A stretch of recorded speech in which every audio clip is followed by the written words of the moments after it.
صرفی اور نحوی تحویل کے سلسلے میں ہمارا یہ لیسن نمبر 6 ہے۔ آج ہم اس میں سورۃ الاخلاص کا مطالعہ کریں گے۔ ابتدا کرتے ہیں قل هو اللہ احد۔ لفظ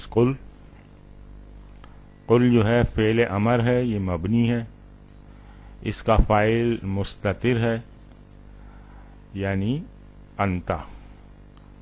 قل جو ہے حاضر کا صیغہ ہے اور امر ہے، تو ہم جب کسی سے مخاطب ہیں یعنی تو اس وقت اس کو قل کہہ رہے ہیں، اور کسی اکیلے بندے سے مخاطب ہیں تو اس لیے اس کا جو فاعل ہے وہ انتا ہوگا، ہمارے سامنے کوئی ایک موجود ہے۔ ہوا جو ہے یہ ضمیر الشان ہے، مبتدا ہے۔ اچھا، عام طور پہ ضمیر کا جو استعمال ہوتا ہے وہ یہ ہے کہ کوئی اسم ہم نے استعمال کیا اور اس کے بعد اگر آگے بھی کچھ جملے کہنے ہیں تو اس میں ہم ضمیر کو استعمال کرتے ہیں، تو وہ ضمیر پھر اس اسم کی طرف کہتے ہیں کہ یہ اس اسم کی طرف لوٹ کے جا رہی ہے۔ جیسے حامد آیا، پھر ہمیں آگے کچھ کہنا ہو حامد بیٹھا، تو حامد بیٹھا نہیں کہیں گے بلکہ وہ بیٹھا، یعنی اس کی جگہ پہ ہم ضمیر استعمال کرتے ہیں۔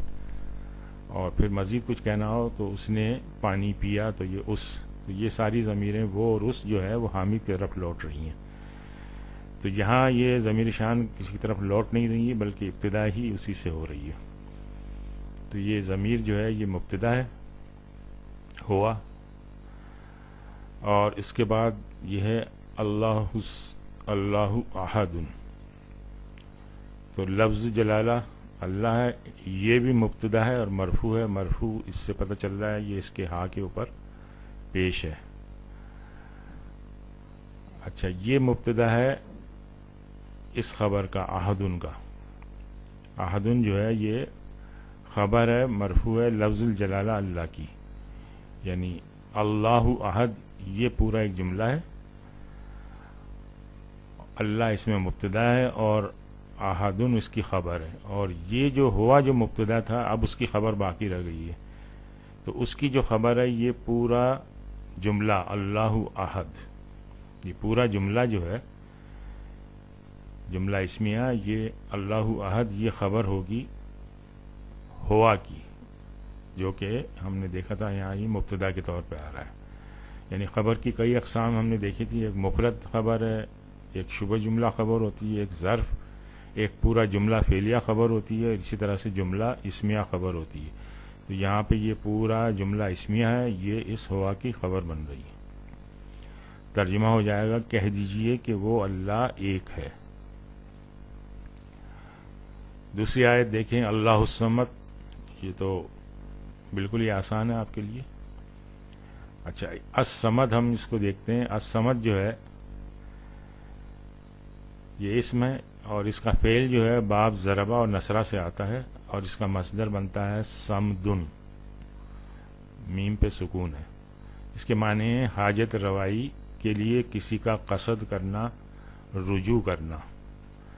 اس طرح سے صمدن جو ہے یعنی میم کے اوپر زبر ہے، اس کے معنی ہے ایسی ہستی جس کی طرف حاجت روائی کے لیے رجوع کیا جائے اور جس کو کسی سے رجوع کرنے کی ضرورت نہ ہو، یعنی وہ بے نیاز ہو۔ اس کا تجزیہ دیکھیں، اللہ لفظ الجلالہ مبتدا ہے، مرفوع ہے، اور الصمد اس کی خبر ہے، یہ مرفوع ہے، یہ دال کے اوپر پیش ہے تو یہ مرفوع ہو گیا۔ عام طور پہ خبر نکرہ ہوتی ہے، لیکن یہاں دیکھیں اس میں مثال ہے آپ کے سامنے کہ یہ خبر معرفہ بھی ہو سکتی ہے۔ ترجمہ ہوگا اللہ قطعی بے نیاز ہے، اسے کسی شے کی حاجت نہیں، وہ سب کی حاجت پوری کرنے والا ہے۔ آگے چلیے لم یلد ولم یولد، اس میں یہ یلد لفظ ہے، اس کا مادہ ہے واو لام دال، باب ہے اس کا ضربہ، ولدا یلیدو ولادتن اس کا مصدر ہے، اس کے معنی ہیں جننا پیدا کرنا۔ اس کی ترکیب دیکھیں، لم یلد، لم یہ لفظ ہے یہ جازم مضارع ہے، یعنی اس لفظ کے بعد جو بھی مضارع آئے گا وہ مجزوم ہو جائے گا. تو یلد جو ہے یہ مضارع مجزوم ہے اور اس کا فاعل مستتر ہے یعنی ہوا. ولم یولد، اس میں واو عطف کا ہے، اور اسی طرح سے یہ لم جو ہے یہ جازم مضارع ہے، جازم مضارع میں سے ایک لفظ ہے. اور یولد یفعل کے وزن پر ہے، یفعلو کے وزن پر، یعنی مجہول ہے. یہ مضارع مبنی للمجہول کہلاتا ہے، اور مجہول کا جو ہے فاعل نہیں ہوتا بلکہ نائب الفاعل ہوتا ہے. تو یہاں اس کا نائب الفاعل جو ہے مستتر ہے اور وہ ہے ہوا. ترجمہ ہو جائے گا، نہ اس نے کسی کو جنا اور نہ وہ کسی سے جنا گیا.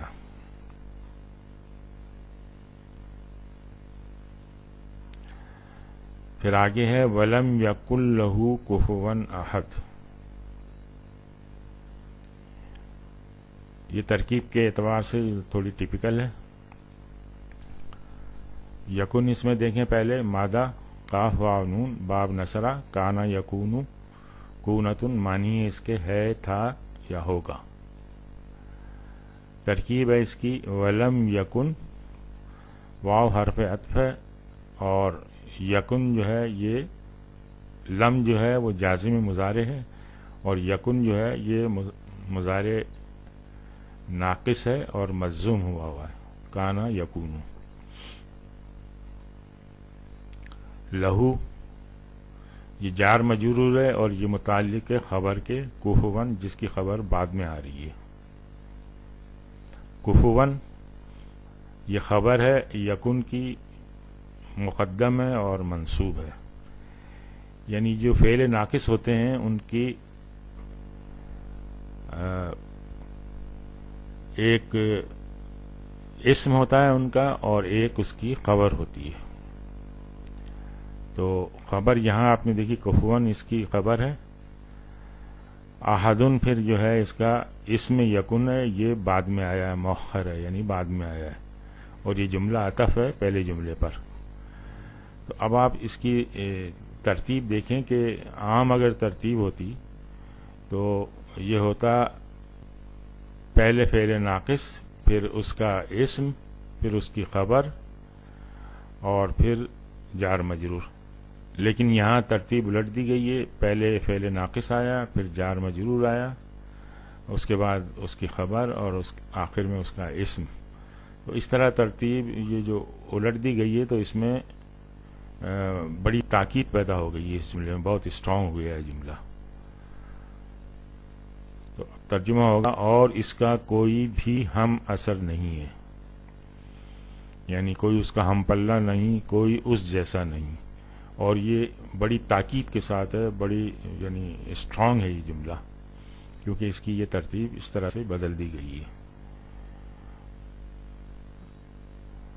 آج ہم یہیں پہ اکتفا کرتے ہیں. سبحانک اللہم و بحمدک، نشہد ان لا الہ الا انت، نستغفرک و نتوب الیک.